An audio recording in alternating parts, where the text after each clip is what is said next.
And now recognize Ms. Lee from Florida. Thank you, Mr. Chairman, and thank you to our witnesses for being here today. Today's hearing has allowed us all an opportunity to see how the crisis of fentanyl is affecting every community in America. In my own community in Florida, authorities seized more than 11 pounds of fentanyl, and this amount alone was enough to kill 2.7 million people. Agent Maltz, I'd like to return to your testimony. As a former federal prosecutor, I recognize the critical work that DEA agents are doing every day across America to fight the cartels and to keep America safe. One thing, a distinction that you've made here today that I think is important, I'd like for you to share with us a bit about how this problem has grown in its scope and the difference between organized crime and what you would categorize as narco-terrorists. Tell us, what is a narco-terrorist and what has led you to that conclusion? Great question. I really appreciate that because I lived this nightmare for many years, over 10 years. When I was the head of the Special Operations Division, I wasn't reading in the local newspapers. I was living it with my counterparts around the world. And so China started the synthetic bombing campaign around 2008, 2009 with K2 spice and bath salts. Please go read about it. You'll see all the catastrophes in the country from those synthetic drugs.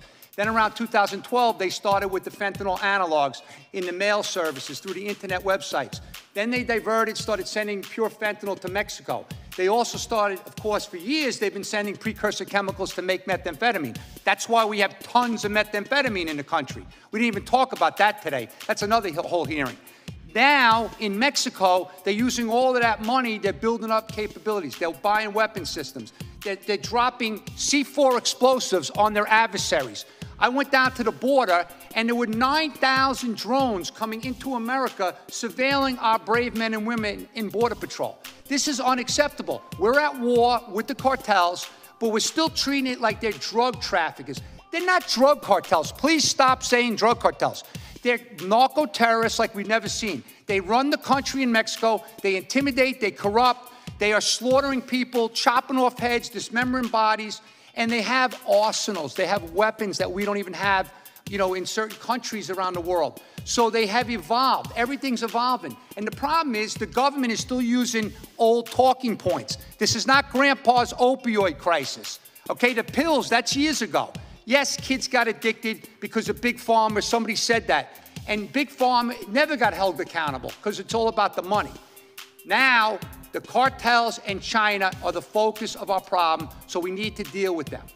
So, Agent Maltz, in light of that changing landscape, in light of the escalation of the severity of this type of organization, how does that change what you need and what we should be doing here in Congress to equip DEA and your law enforcement partners to fight this fight?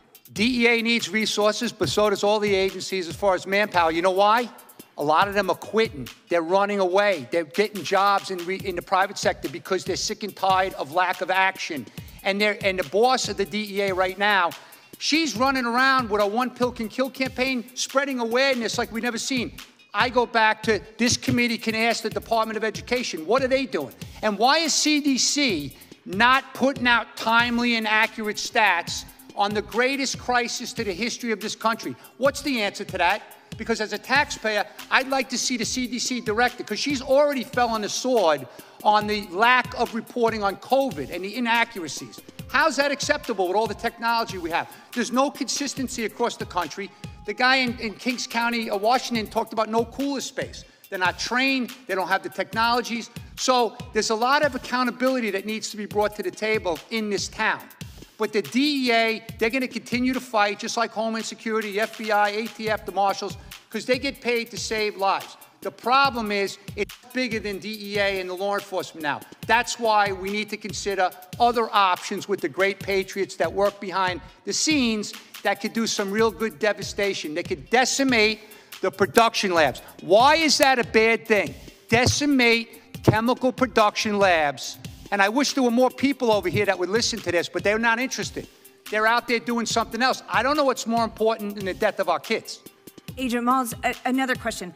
Can you tell us what it means when a substance is classified as Schedule I, Schedule II? How is that important, and what would it mean to you all in terms of the work that you're doing to try to combat this problem? Well, a third grader can understand that you don't want to put deadly substances on the street. You want to at least categorize them as Schedule I drugs. Fentanyl, the pharmaceutical grade fentanyl, is a Schedule II and needs to remain a Schedule II.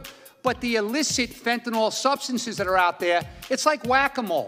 The DEA and all the agencies, they can't keep up with the way these guys are changing the different chemical compounds. And it's like, it's just so common. You just need common sense to understand that argument. They're killing our kids.